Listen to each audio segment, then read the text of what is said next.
Eu quero falar sobre comunhão. Eu falei que ia começar uma série de mensagens e nós vamos falar um pouquinho sobre comunhão.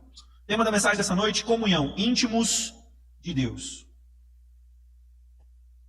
Eu quero ler uma frase do Billy Graham. Alguém sabe aqui quem é Billy Graham? Todo mundo aqui sabe quem é Billy Graham? Quem não sabe quem é Billy Graham, levanta a mão. Tá. Ai, Senhor. Vamos lá. Billy Graham é o maior evangelista da história.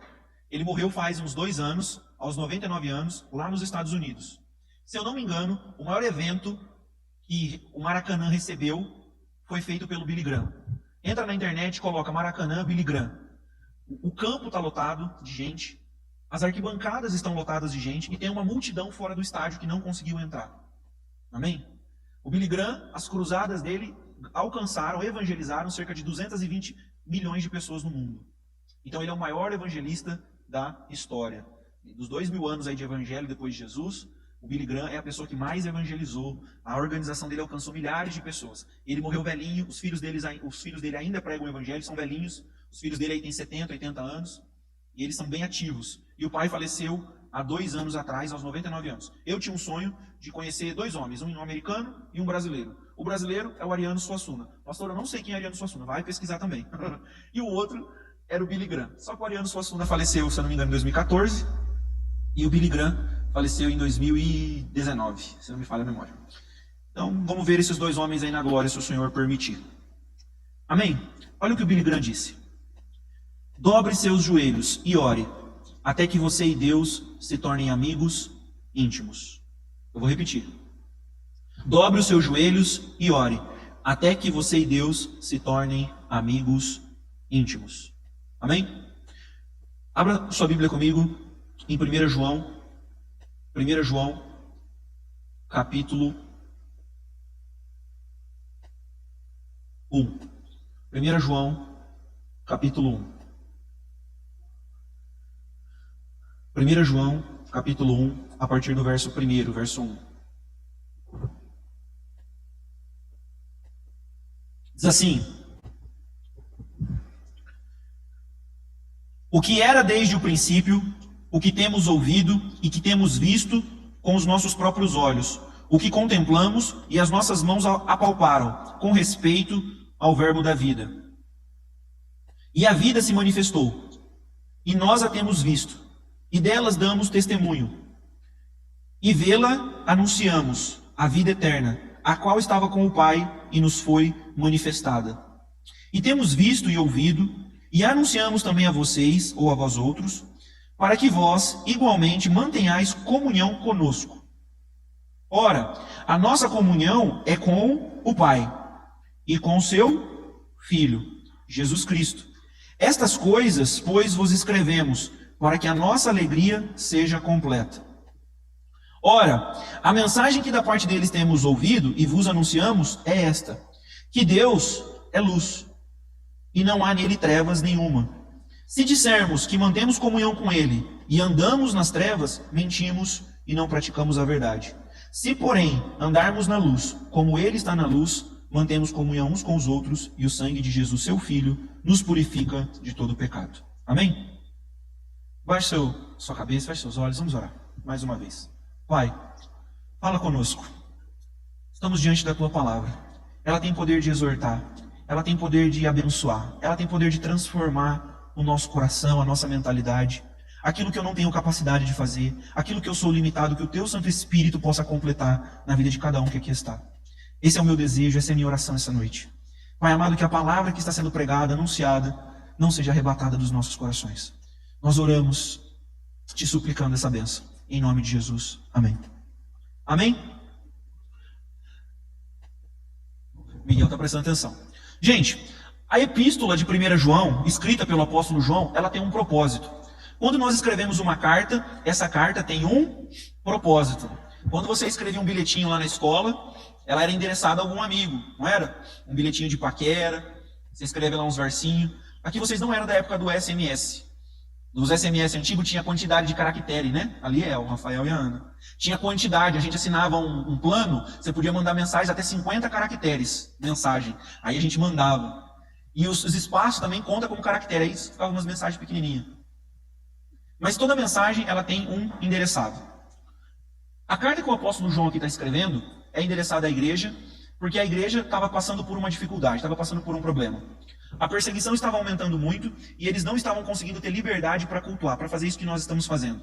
E como a nossa fé, um dos princípios da nossa fé é a comunhão. O que é comunhão, pastor? É a unidade de pensamento, é estar junto, ter amizade, ter o mesmo propósito, estar debaixo do mesmo sentimento espiritual. Só que era muito difícil ter reuniões, era muito difícil cultuar a Deus por causa da perseguição do império. Por quê? Os cristãos estavam dizendo que Jesus é o Senhor, o Curios, a palavra no grego Curios. Mas o imperador da época rogava para si o título de Curios, Senhor absoluto. Então, quando um cristão dizia que Jesus era Curios e não o imperador, ele estava se declarando contra o império. Então, as reuniões dos cristãos eram um problema de acordo com a ideologia do império. Muitos cristãos, então, eles começam a não mais frequentar as reuniões, eles começam a abandonar a vida de oração, começam a abandonar a vida de estudo da palavra. E nós sabemos, se nós abandonarmos alguma coisa, essa coisa vai estragando. Se você não escova o dente hoje, não escova o dente amanhã, não escova o dente depois de amanhã, você vai ficar com bafo. A nossa roupa também é assim. Se você fica sem lavar hoje, fica sem lavar amanhã, o que vai acontecendo? Vai deteriorando. Se você fica sem orar, se você fica sem ter comunhão, se você fica sem buscar a Deus, a sua fé ela começa a retroceder. Você para de alimentar a sua fé, você para de nutrir a sua fé e você vai retrocedendo. E isso foi muito ruim para a igreja, porque esses irmãos que começaram a deixar de buscar a Deus por uma pressão externa, eles começam então a se entregar aos prazeres da carne, aos prazeres do mundo, aos prazeres da vida, e você vai perceber isso ao longo da epístola.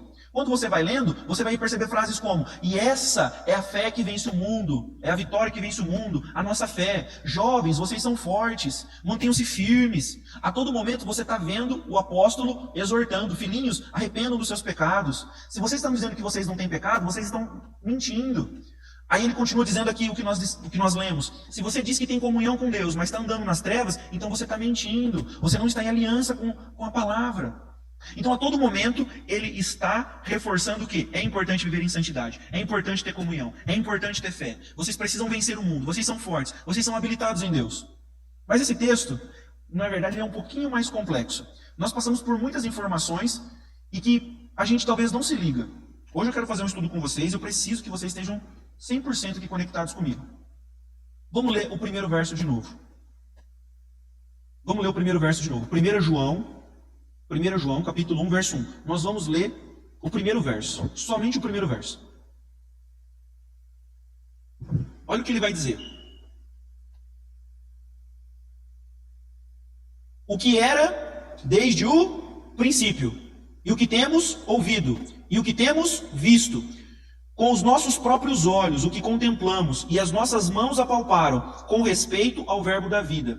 Essa expressão aqui no final, com respeito ao verbo da vida, dá a entender que ele está retomando um assunto que ele já tinha tratado com aquela igreja. E ele fala com respeito ao verbo da vida. Então ele traz algumas informações, falando assim, o que era desde o princípio, o que temos ouvido, o que temos visto, os que os nossos próprios olhos contemplamos e as nossas mãos apalparam. Eu estou falando do verbo da vida, com respeito ao verbo da vida. Ele está fazendo menção talvez de um assunto que ele já tinha tratado com a igreja, sobre o verbo da vida. E ele já tinha tratado isso. A primeira carta de João aqui, a primeira epístola de João, foi escrita pelo mesmo cara do Evangelho de João. É o mesmo João, não é dois João. Tem pessoas que acham que um é João Batista e o outro é o apóstolo João. Não. Abra sua Bíblia comigo. Em João, no Evangelho de João agora, capítulo 1. Evangelho de João, capítulo 1. Evangelho de João, capítulo 1.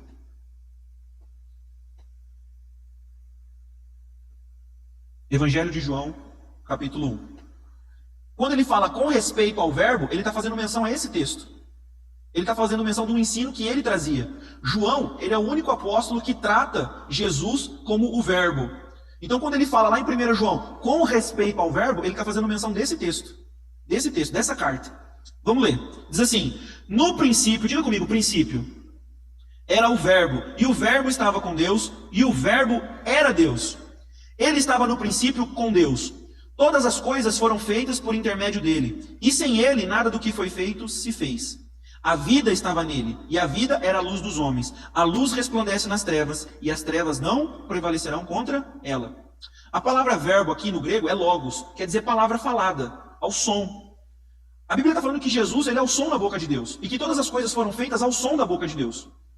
Só que, lá em 1 João, nós lemos que ele está falando o seguinte: olha, no princípio nós conhecemos Jesus e nós o apalpamos. Nós o apalpamos. Nós tocamos nele.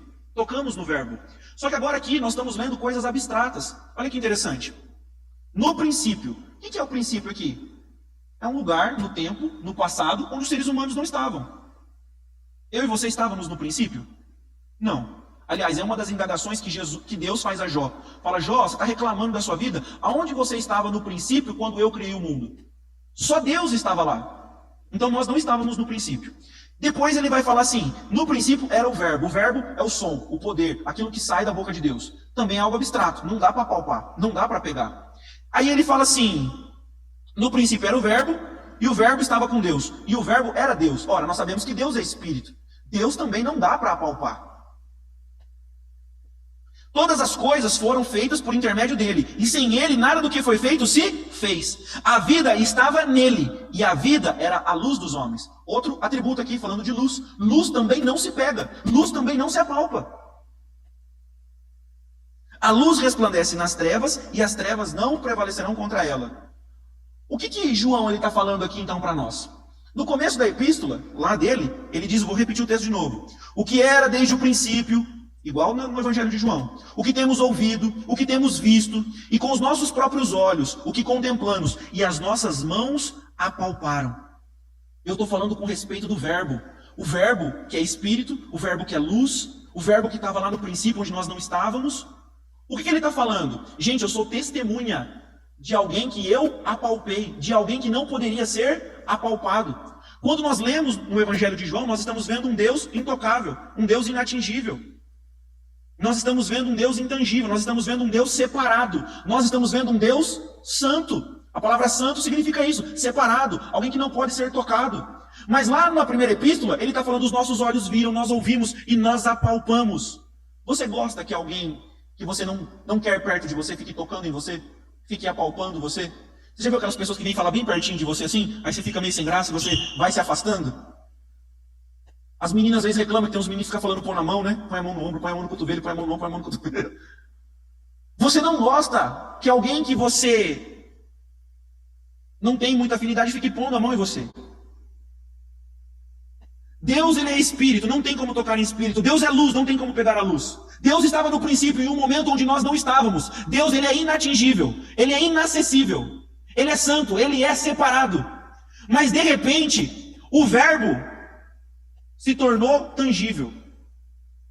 Quando você lê lá em Evangelho de João, capítulo 1, versículo 14, lá na sequência, diz assim: e o verbo se fez carne e habitou entre nós, cheio de graça, cheio de verdade, e vimos a sua glória, a glória como o unigênito do Pai. Pastor, o que você está querendo dizer? Eu estou querendo dizer que Deus, ele quis ter comunhão conosco.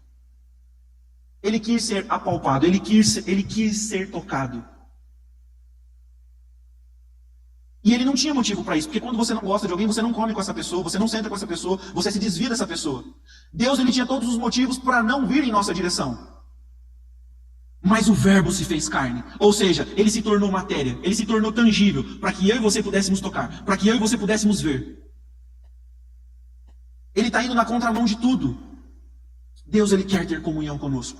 Ele queria que nós o víssemos, e ele deixou o seu registro na história, para que nós o encontrássemos, para que nós contemplássemos. Deus, ele quis ter comunhão conosco. Ele quis que eu e você o tocássemos. Os apóstolos tocaram Jesus. As pessoas viram Jesus. As pessoas sentiram o cheiro de Jesus. E agora você vai começar a entender algumas passagens bíblicas. Lembra da mulher do fluxo de sangue? Ela tinha uma hemorragia e que nunca cessava. Mas no seu interior ela dizia o quê? Se tão somente eu tocar em Jesus, eu ficarei curada. E ela chega por trás de Jesus na passagem bíblica e ela vai fazer o quê? E ela toca em Jesus. E Jesus percebe. E ele diz para os apóstolos: alguém me tocou. Os apóstolos falam: mestre, você está de brincadeira. A multidão, está todo mundo te apertando. Está todo mundo te tocando. Como assim alguém te tocou? Está todo mundo te tocando. Ele fala: não, alguém me tocou de uma forma diferente. Porque de mim saiu virtude. De mim saiu poder. Aquela mulher, ela não estava apenas tocando no corpo físico de Jesus. O corpo físico de Jesus era apenas uma materialização daquilo que ela acreditava que Jesus era. O verbo, a luz, Deus, estava no princípio. Isso é tremendo. Outra passagem bíblica. Jesus está sentado numa casa. Uma mulher entra com um vaso de perfume, joga nos pés dele e pega o cabelo e começa a enxugar o pé dele com o cabelo dela. O cabelo dela no pé dele. E um fariseu, no seu coração, ele fala o quê? Esse homem não é mestre, esse homem não é profeta. Porque se ele fosse um santo de Deus, ele saberia que essa mulher que é pecadora está tocando nos pés dele. Ele não deixaria uma pecadora tocar nos pés deles. Só que a Bíblia fala que Jesus, lhe conhecendo o pensamento, diz o seguinte: aonde for pregado o evangelho do reino, será contado o testemunho do que essa mulher fez, porque ela fez para mim. Ela fez para mim. O que Jesus estava querendo dizer com isso? Não é o pecado dela que me contamina, mas é a minha santidade que purifica ela.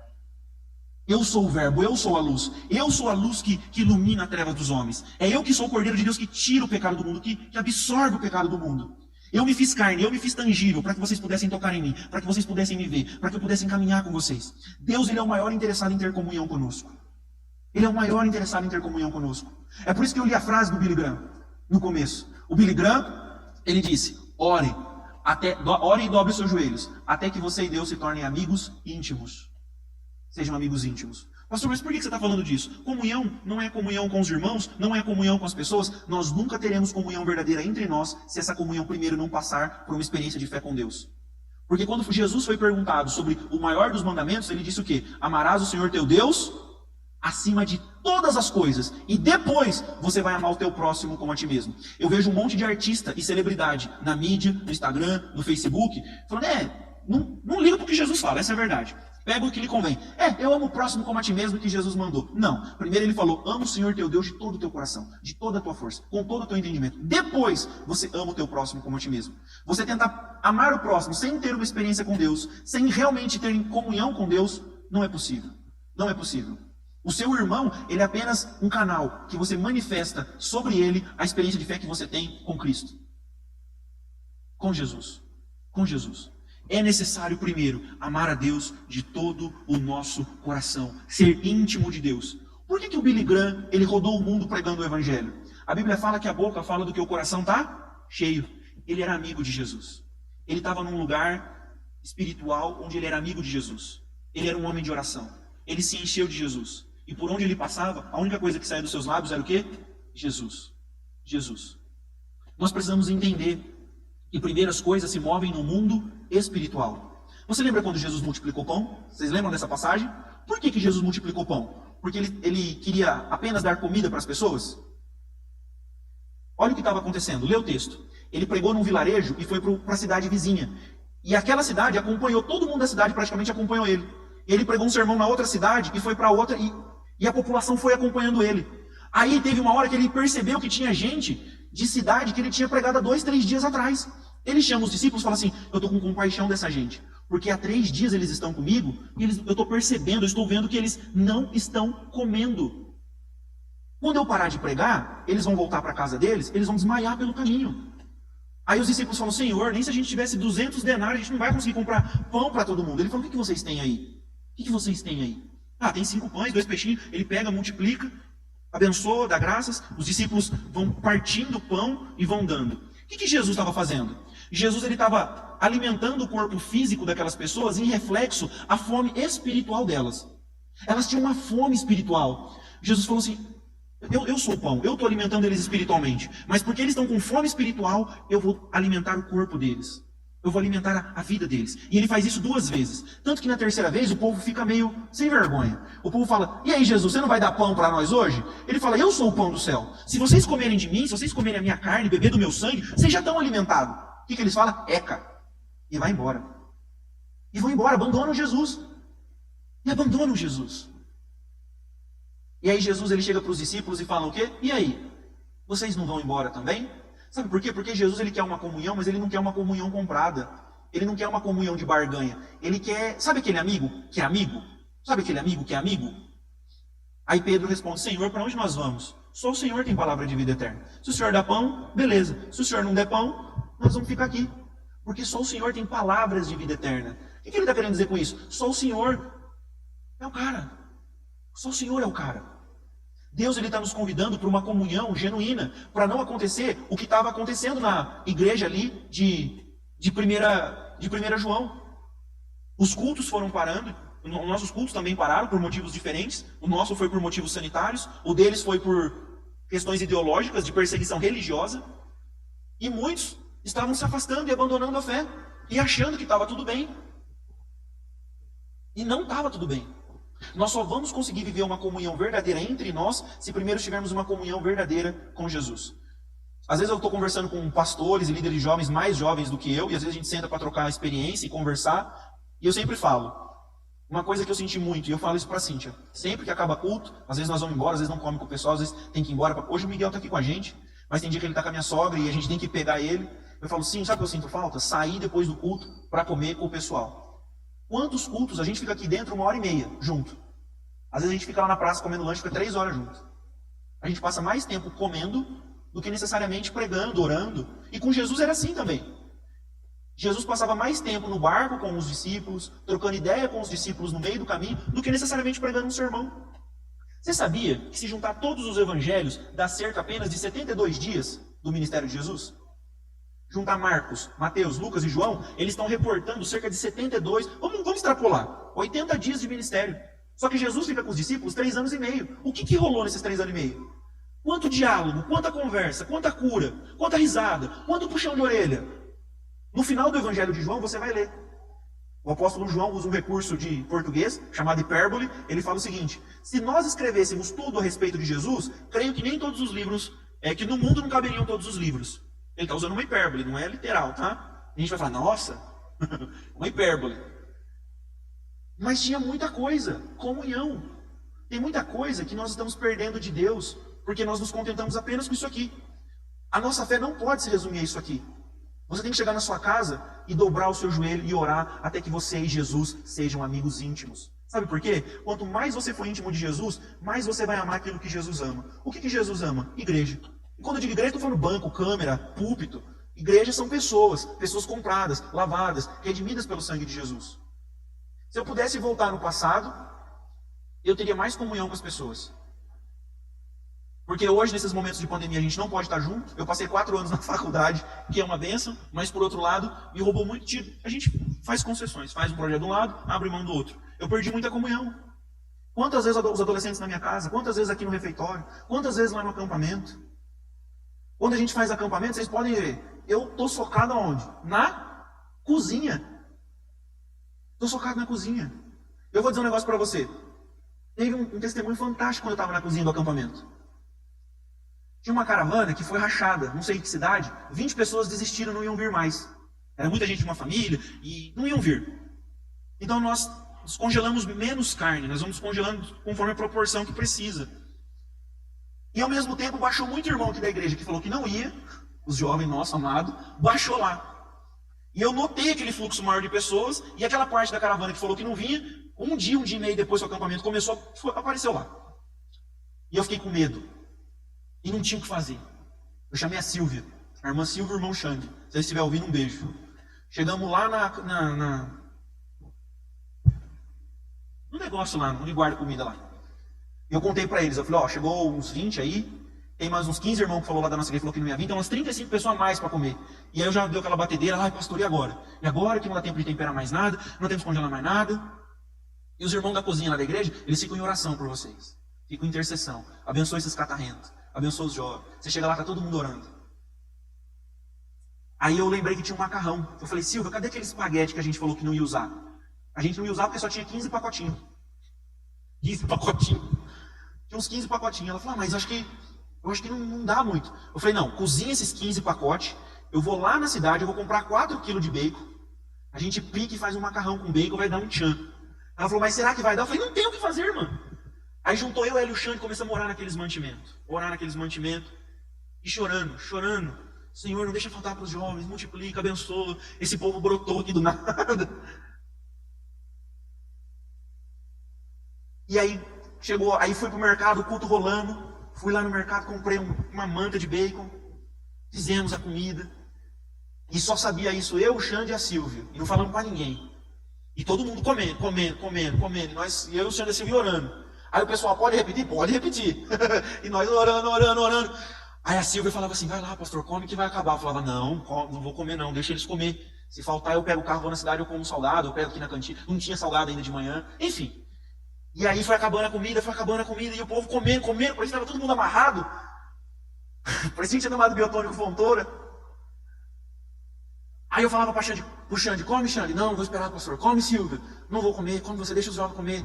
E nós ali empurrando um pro outro. De repente todo mundo parou de comer. Aí nós tomamos coragem, vamos comer? Vamos. Aí fizemos um pratinho modesto, eu, a Silvia e o Xande comemos. Aí repetimos. A gente achou que mais jovem ia vir comer. E no final comeu eu, o Xande e a Silvia comemos, enchemos o bucho, comemos bastante. Ficamos com fome? Não ficamos com fome. Aí a gente falou assim, vamos guardar a comida que sobrou. E a comida que sobra, a gente guarda numa Tupperware que cabe mais ou menos 3, 4 quilos de comida, cada uma. Então a gente guarda 3 quilos de arroz, 3 quilos de feijão, 2 quilos de carne, é o que sobra, é pouquinha coisa. A gente faz 60 quilos de carne. A gente junta essas Tupperwarezinhas e manda para o projeto. Dá umas 10 refeições. Nesse dia, sobrou um prato de comida. Ela foi lá na panela do macarrão, tirou assim, uma garfada, deu para encher um prato, pegou uma colher de maionese, montou um prato grande. Ela olhou, só sobrou isso, pastor. Gente, não tem explicação. Não era para ter faltado comida. E a gente com aquele prato riu, colocou no forno, que estava morno ainda. Deixa aqui.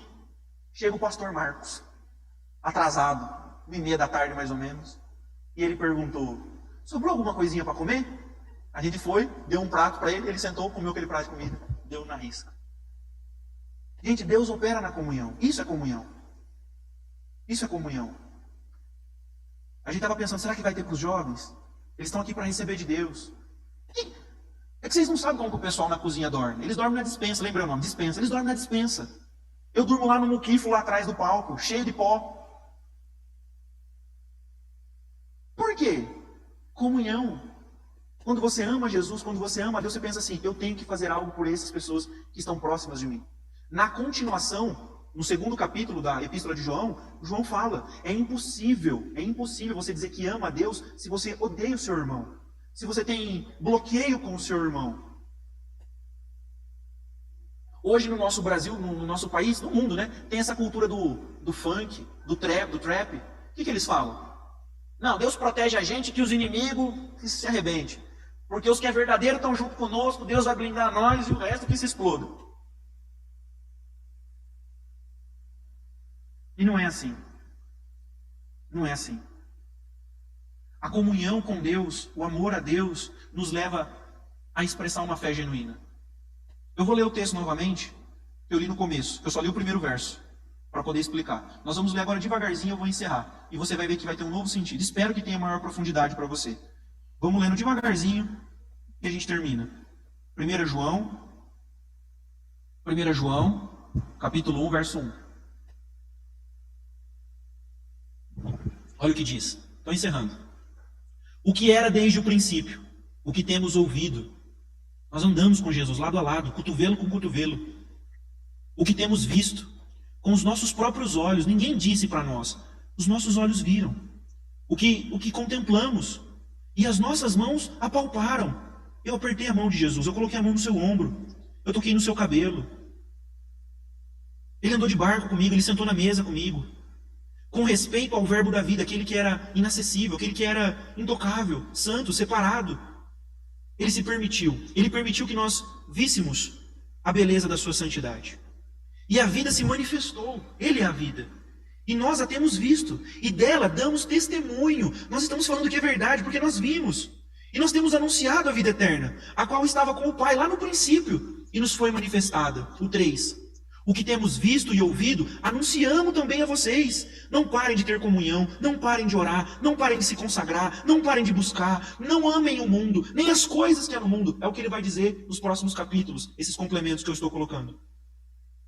É o que temos visto e ouvido e anunciando também a vocês outros, para que vós, igualmente, mantenhais comunhão conosco. O que ele está falando? Sejam nossos amigos. Nós estamos falando a verdade, nós vimos, nós apalpamos, nós tocamos Jesus. Ora, a nossa comunhão é com o Pai e com o seu Filho Jesus Cristo. O 4. Estas coisas, pois, vos escrevo, para que a nossa alegria seja completa. Ora, a mensagem que da parte dele temos ouvido e anunciado é essa, que Deus é luz. Deus, ele é luz. E nele não há trevas nenhuma. Se dissermos que mantemos comunhão com ele e andamos nas trevas, mentimos e não praticamos a verdade. Dá uma pausa, olha aqui para mim. Jesus ele é sinônimo de princípio, o verbo, luz e espírito que é Deus. As trevas aqui está fazendo oposição a quê? A luz. Mas o que está fazendo oposição não praticar a verdade? É não praticar o verbo. Se ele é o verbo, se ele é a palavra, e você não pratica a palavra, é a mesma oposição de luz e trevas. 6. Se dissermos que mantemos comunhão com ele e andamos nas trevas, mentimos e não praticamos a verdade.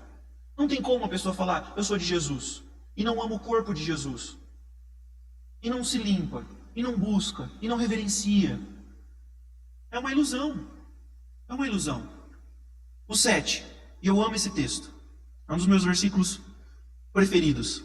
Se porém, indica uma condição, se porém andarmos na luz, como ele está na luz, mantemos comunhão uns com os outros. Se eu e você estamos com Cristo e andamos na luz, inevitavelmente nós vamos ter comunhão uns com os outros. Nós vamos ser amigos, nós vamos estar próximos. E esse já é um gancho para a mensagem da semana que vem. Aí nós vamos entrar na comunhão pessoal, de irmão, comunhão com o próximo, com a família, comunhão com o cunhado, com o seu irmãozinho que entra no seu quarto e pega suas coisas, troca de lugar. Se porém andarmos na luz, como ele está na luz, mantemos comunhão uns com os outros. Olha a condição. E o sangue de Jesus, seu Filho, nos purifica de todo pecado. Ah não, Jesus me purifica separado. Deixa eu te fazer uma coisa. Vou falar uma coisa. Se você corta o dedo, e o seu dedo fica infeccionado, sujo, com pus, sabe pus? Aquela coisa bem bonita. Os meninos que jogavam bola arrancavam o tampo do dedão. O tampo do dedão se descia, batia e voltava. O que acontece? Você vai sentir dor, mas o corpo vai entrar com as providências para aquilo ali ser sarado. Vai entrar o processo de cicatrização, enfim. Vai voltar tudo para o lugar. A Bíblia fala que eu e você somos membros do corpo de Jesus. Ele é o cabeça e nós somos o corpo. Um é dedão, o outro é braço, o outro é pé. Mas está todo mundo conectado. Está todo mundo grudado. Todo mundo grudado. Deixa eu te fazer uma pergunta. Se eu cortar o seu dedo e jogar fora, o que vai morrer? É o dedo ou é o corpo? É o dedo. É o dedo, não é o corpo. O corpo vai sofrer, mas o que vai morrer é o corpo. Pastor, por que você está falando isso? É o que o texto está falando.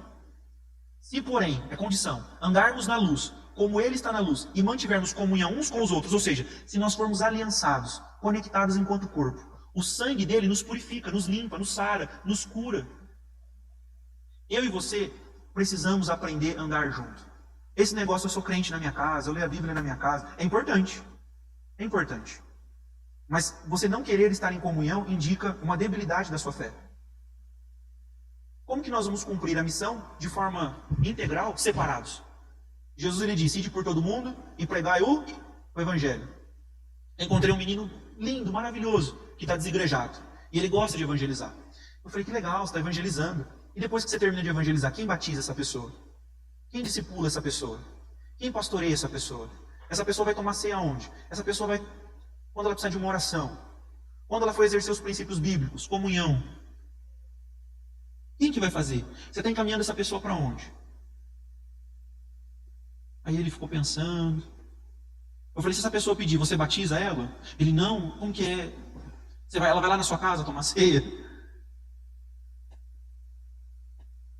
E nós estamos tentando rever isso. Precisamos ajustar isso.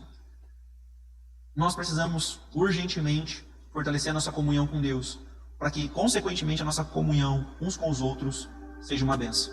Amém? Amém? Vamos colocar em pé.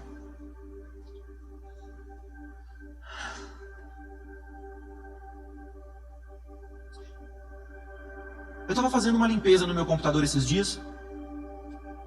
Não limpeza externa, mas tirando, sabe? Aqueles downloads, um monte de arquivo que a gente não usa mais. E eu comecei a abrir umas pastinhas. A pastinha tinha uma pastinha do vigília vertical que a gente fazia. Fizemos 36 vigílias, 3 anos, uma por mês. Aí tem as fotos. E é legal que cada fotinha vai aumentando. A primeira tinha umas 10, 20 pessoas. A outra tinha umas 40, 50. As últimas tinham mais de 200 pessoas. Eu sei porque a gente contava por cadeira, não dava mais para contar por pessoa. Aí você vai vendo alguns irmãos, alguns faleceram, alguns estão afastados, e o meu coração vai se apertando. Nesse momento eu vou te pedir um favor. Você vai orar por você, para que você seja íntimo de Deus. Segundo, se você lembra de alguém que está longe, você não vai criticar, você não vai apontar o dedo, você vai fazer uma oração. Essa pessoa às vezes está tão arrebentada, você nem imagina.